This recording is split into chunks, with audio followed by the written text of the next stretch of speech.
যখন মানুষের আমানত নিয়ে খেলা করা হয়, যখন জনগণের রায় কৌশলে বদলে দেওয়া হয়, তখন সেটা শুধু রাজনৈতিক অন্যায় নয়, এটা একটি বড় আমানতের খেয়ানত।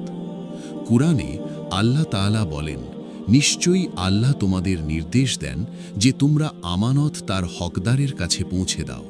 সূরা নিসা 4:58। ভোট হলো জনগণের আমানত। জনগণ যাকে বেছে নিয়েছে তাকে সরিয়ে অন্য কাউকে বিজয়ী ঘোষণা করা মানে সেই আমানতের সঙ্গে বিশ্বাসঘাতকতা করা। এটা দুনিয়ার চোখে হয়তো সাময়িক সফলতা, কিন্তু আখিরাতে এর জবাবদিহি অত্যন্ত কঠিন।